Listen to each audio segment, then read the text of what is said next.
Yeah, yeah. What's up, YouTube? It's your boy Dashing, and we back for another Yu-Gi-Oh! Duel review. So today we'll be doing something different. We're gonna be practicing Despia. Despia is a deck I've been trying to get into. Um, it's kinda one of those decks that I keep facing when I was playing Eldritch, and I kinda wanna try out. It's not up there as of the moment when it comes to like meta, but it is gonna get some good support cards in the future, so it may be something worth looking into, um as far as like learning new decks is concerned. So I have some replays here. So I have like 4 practice games with one of my homies, and we do have like a casual match here just to try out what we've learned. So there was a lot of games played, a lot of games lost, and part of it is just like figuring out the deck. Unfortunately, the deck itself is very flexible, and from what I've gathered, it's one of those decks that doesn't really have a typical end board. So, it's basically for higher tier players in that sense. It's not one of those decks that any noob can just let me summon my Halki, my Aurora Dawn, and then just go to this unbreakable board and I win.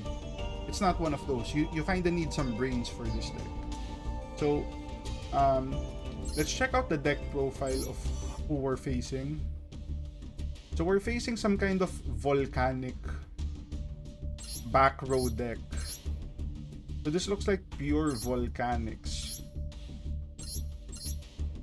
with some ash, triple lord. So no floodgates, that's good. I think that's what we kind of aimed for. We kind of want to practice like the combo. So have a deck without any floodgates so that we can, just try to get things going. He does have a lot of negates though, right?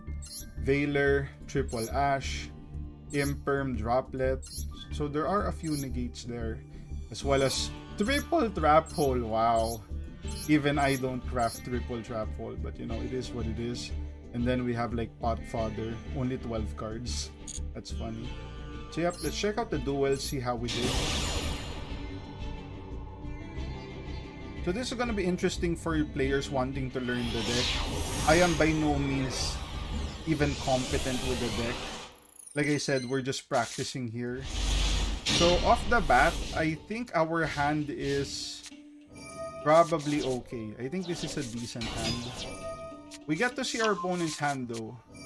So if we look at his hand, he has Trap Hole, Blaze, and Hand Destruction. This is just a troll card he put in so that, to mess up my hand whenever I have like 2 cards left, which kinda comes into play in a lot of our games. And then Volcanic Doomfire. So what do we do here? We go Patchwork, which gets ashed. Unfortunate. We go Branded Opening. I probably should Branded Opening first, right? Now that I think about it, because we do have like a Despia card already, so that may have been the better play there. For the most part, the goal of Despia going first is to summon as much Masquerade as possible. Where's that one? This one. Because this one burns them every time they activate a card. If you can summon 2, that's probably best case scenario. So, see what we do here. We get the Theater. This allows us to summon, but unfortunately we don't have an extra card. I kinda thought discarding this card would get us like another card, but apparently I was mistaken. It's Tragedy that gets you the other card, not Comedy.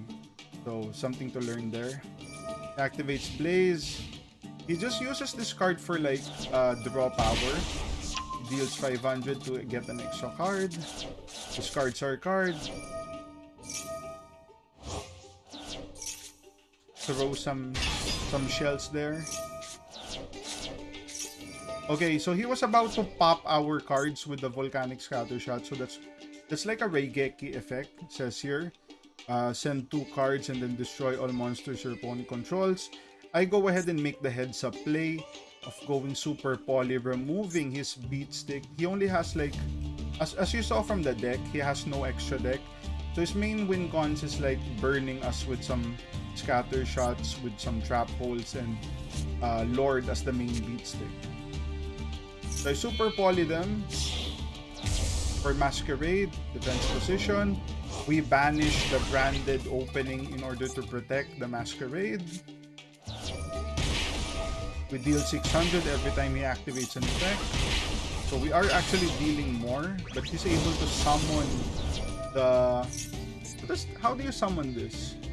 Sending... Oh, okay, you just need to send the Blaze Accelerator. Okay. Okay. We special summon Aluber to negate its effect. That would have done good damage. We summon the Masquerade again. What's the play here? We get Poly. We activate. Return to hand. But we don't summon anything. We just activate it. We activate Comedy. I did not know what was the play here. I think I had this idea wherein if I summon... I think the idea was I offer Masquerade to get Comedy out. Comedy comes here. I go either Poly or the Theater, summon another Mon, and since a Despia went to the graveyard, right? A non-fusion fairy leave the field. Oh, okay, it has to be by an opponent's card effect, that's why. I thought I could summon Mask back, but apparently that's not the case. So we kinda lose Mask for nothing. Horrible misplay. We just discard this and summon Dramature for Despia Quercus. And because of that, we're able to summon the Dramaturge, activate the effect, reduce everything to 0, and then attack for heavy damage. Holy shit. With all those misplays, we were still able to bring it back. And then during his turn, it doesn't matter. We can still use the same effect. He can't really burn us. Yep, we just activate. You can't attack. And then we just do the same thing this turn. Activate. Attack for game. Solid, solid. So as you can see, we are still learning the deck at that point.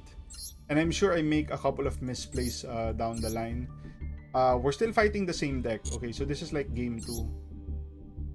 Let's have a look. We went 8 turns this time. Like, I wonder if that's very common for the deck. For Despia to really reach like a lot of turns. Or maybe not. Maybe we're just getting ashed. Holy shit, look at that hand. Veiler, double ash, trap hole. Talk about 0 engine, right? Okay, go spot.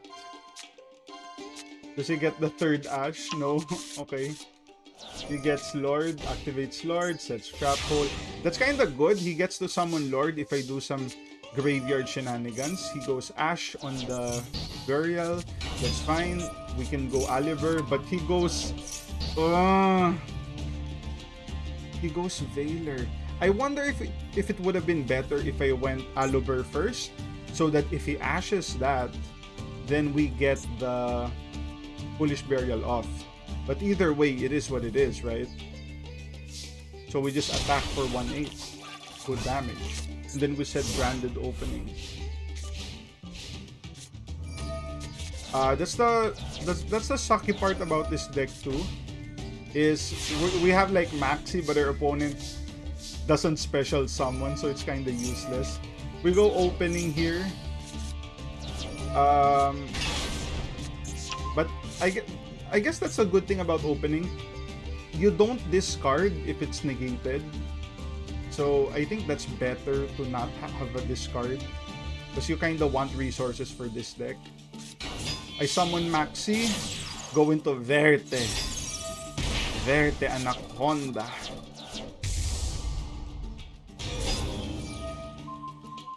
Okay, we pop it, we activate, he goes Gravedigger's Trap Hole, hella annoying. We attack for 500. His turn. He activates Sarcophagus, ends the turn. Holy shit, that was a huge misplay. I don't understand why he didn't do that. Or why he did that. He could have just summoned the Royal Guard and then attack. Because look at our... That would have been good positioning. Like, he was saving this for scatter shot, I'm sure. Like, to recycle the scatter shots. But, dude, Verte is there. I can just keep fusion summoning. And I guess his logic was he has Torrential. And maybe he's not that aware that the branded cards can protect from destruction. Right? But I think the very obvious play there was definitely summon this Mon. Attack. And he deals like 1-2. And then we're that close in range to Gravedigger's Trap Hole. Especially now. So I activate, this is a heads up play I do here. I activate Denier, return DPE, activate Anaconda Verte to summon Phoenix the traditional way. He pops, I attack for 2-5, I activate the effect of Destiny Hero, DPE, pop the trap hole, and we are safe, boy. And then the game is basically over at this point. He has no way to out DPE. He's just gonna end his turn. Fortunately, we don't have any Mons, but we do get Poly. We can Poly that into Masquerade, attack twice, and that's game. That could have gone a totally different way if he just attacked the Verde. I'm not sure why he didn't. He probably thought he was protected with Torrential there. Let's check out the third game. Okay, so he's using Eldritch this time. So Eldritch, this is the troll Eldritch with the Witch's Strike, with the El Dorado Adelantado. Holy shit. Triple Eldritch, triple Lord, 1 Lava Golem. Lava Golem kinda hurts in this matchup, it really does. And we can't really do much versus the Floodgates. I definitely lost a lot of games to this deck, especially when I had no idea what to do. But now that, you know, we kinda have an idea of what cards go into what, and when to activate certain stuff, the matchup becomes a bit more manageable. Okay, so sets 4, he has Droplet, Imperm, activates Gozen straight off the bat. We go Foolish, we remove the Tragedy, get Despia. I probably should have gotten the Aluber, but no, that's right, I already have Aluber. Okay, not bad. Not bad. He activates Sanguine, I go Ash, Negate, I attack for 1-8, do good damage.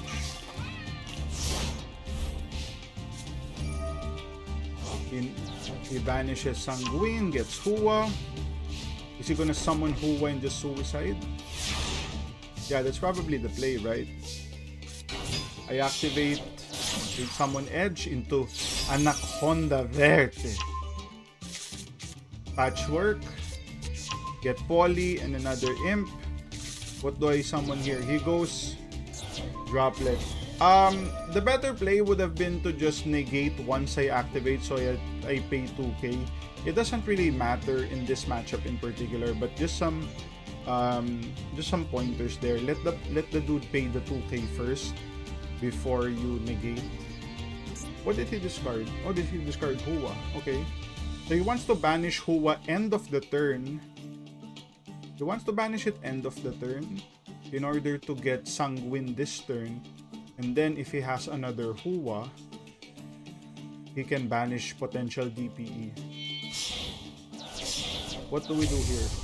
We go Guardian Chimera, pop 1 card. What do we pop? We get Jester. We pop the middle card. He goes Conk. We go Maxi. Yep, we go Poly. That's Nib and... what's that card? Anyway, we attack. And then we have enough for game, actually. Solid. Yep, yep. So I told you, it didn't really matter in that sense. Let's check out the fourth game. Still the same deck. Same deck, okay. Double punishment with one Entis, one Gustav Lieb, Galaxy Ice, interesting. Alright. So this was like our last practice game, I think. And then I went on to try it out in the casual duel section. Okay, we go first for a change. Interesting. But he probably has Ash. No, Ash. It's Eldritch, that's right.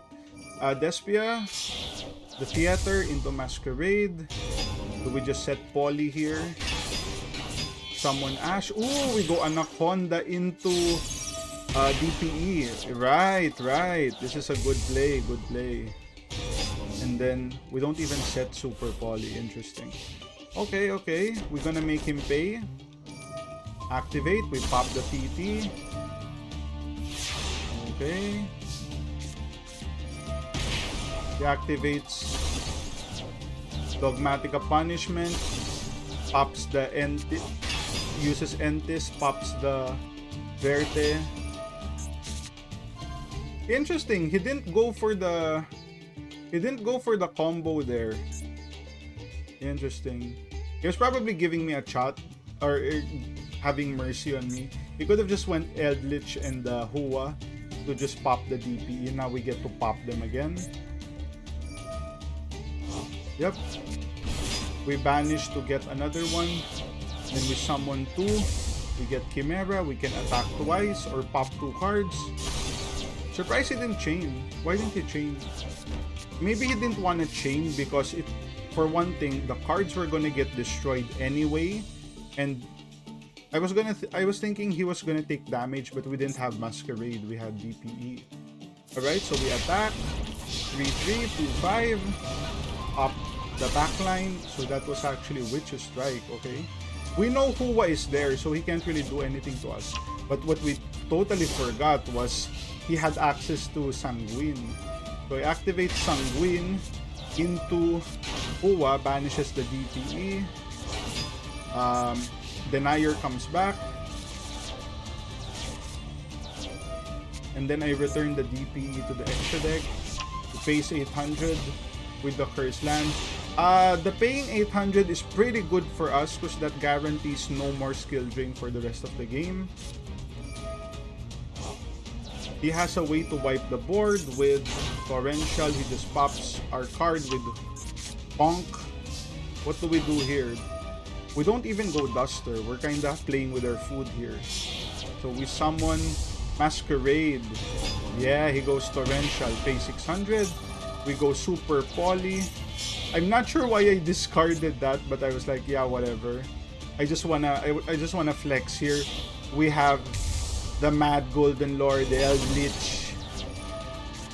If someone's Lord, we attack Lord. And then I just remember he set Guardian there, so he can summon the Eldritch, go for Guardian and attack us. But we cannot be destroyed. So worst case scenario is we can just keep this card in defense position and then just stall until we have like another Masquerade. Because that's the thing, right? Once you have Masquerade, the game's kinda locked, right? Now during our turn, we can tribute Golden Lord to pop one of his cards. I think one of his Mons only. Yeah, target one face-up Mon. Oh, we actually gain control over it. Okay. So I guess we can tribute it for like but yeah, we just pop it. I was actually concerned at this point we would control Eldritch, but that means we would still be locked into light, right? Light attribute. But it doesn't matter. We can just attack for the Guardian. The funny thing there is I had like Edge Imp in my hand that I could have just summoned and attack, but I wanted to like do it the long way. So those are our games for like the practice duel room games. Now let's check out our last game. This is the casual game. So our dude is playing some hot garbage here. This is adventure. What appears to be hands, right? Fire hand, ice hand, thunder hand. He got some baguska, some halki. Does he have no aurora done? Okay. And then access code. So he has access code into some skill drains. Dude. Inflicts battle damage, discard. This is old school, right? Very old school Yu-Gi-Oh. And then trap tricks. Ooh. Yeah, this deck is kind of spicy. So let's check out how that game went. Man, this is a long ass video. It's like five duels and all of them are like 4 turns and more. This is 11 turns, holy shit. But let's see. You know, we're having fun, right, guys? Okay, he goes first. Prosperity. As soon as I saw like the hands, I'm like, oh my god, it's gonna be some hot garbage we're not familiar with. Thunder hand. Okay, right. Does he get... Okay, he gets the spell card. And then he has the hand, which apparently... What is this graveyard effect? Destroy 1 card your opponent controls. He links into Granite. I know for a fact that once you negate that, he ends his turn. Yep, for sure. He has no negate, so I think Duster is pretty free here. I did have Snow, but I eventually took out Snow from the deck because it hasn't been putting in the work I wanted it to. We go Alober. Get Theater. Summon DPE. DPE is really good in this matchup. Okay, we get to summon other cards. Yep. Summon Anaconda Verte into Super Poly. When I got Super Poly, honestly, I thought I could like use one of their cards, but apparently not. They're Earth, and I think all of my fusions are like light or dark requirements. So I kind of miscalculated there. I probably should have just went for regular Poly, but then again, you do have the Patchwork, which searches Poly. So I think at the end of the day, it's better to get the Super Poly, just so that you have more search cards for resources. So we attack 1, pop the token, attack with Masquerade. I think the game is over at this point, but it's gonna be surprising how he reaches turn, you know, turn 11 with so little card control. So yep, DPE comes back. Battle phase, we attack. We activate 600. He tries to pop the Theater. Take another 600. He summons that. Oh, okay, interesting. He pops DPE. DPE comes back. Whoa, he goes Judgment. Okay, that's fine. Is he gonna link to like Halki or something? Yep, DP comes back. Does he go? He goes Baguska! Dude, you can't chain Baguska. That's interesting. So yeah, that's how he stalls us out. He goes Baguska. We kind of wait at this point until he does something. Okay, he protects the back line. So I think this is skill drain, if I remember correctly, the duel. Yep, it is skill drain. So his skill drain is just about when Baguska is about to lose resources. He summons the Heavenly Prison. At this point, I think the play is to... Oh, he banishes us with the trash card. Okay. What do we do here? We activate Tragedy, get... Return the Despia card. Was that Tragedy or Comedy? We banish Tragedy and then set. Is that what Tragedy does? I thought... Oh, okay, yeah. it's the banish effect, not the graveyard effect. Okay, so we fuse. We go branded. That doesn't really do much, but we summon the Dramature. We can Suicide our 2 mons, and then that gives us an amazing card positioning. He just scoops. Yep. Solid, solid. It says connection failed, but let's be honest, the dude scooped. Alright. I'll show you guys the deck profile just for the ones who's, you know, interested. Here's the deck profile. We're running 52 cards. These two weren't there in the beginning to make 40. However, I have been playing a lot of Eldritch, a lot of Skill Drain, a lot of back row annoying cards. So, you know, the deck doesn't really run any anti back row. Even Duster. I saw a lot of decks, Despia decks that don't run Duster, which is very surprising. Very surprising. So that being said, we run Heavy Storm Duster, which is a less better version of Twin Twisters. However, the fact that you don't need to discard is actually really good. It's really good. And Royal Decree. The deck doesn't use any trap cards, so having a card like this, shutting down all potential trap cards. Like if you face what's that card that's annoying, like VW, you don't have to worry about the, what card is that, Chuche. No Chuche, Eldritch, no Skill Drain, no Rivalry, or what do you call that, Gozen Match. All those annoying cards people don't want to deal with. Royal Decree solves that. I thought about putting 2 instead of Duster. I only have 1 Royal Decree, but you know, we can craft that. But I just thought it's just wise to just test it out for now, and then, you know, upgrade it later down the line. So yep, that's gonna be the video. If you guys like the content, like, comment, subscribe. If you want to support your boy even more, links to Patreon down in the description. I'll see you guys on the next one. Cheers.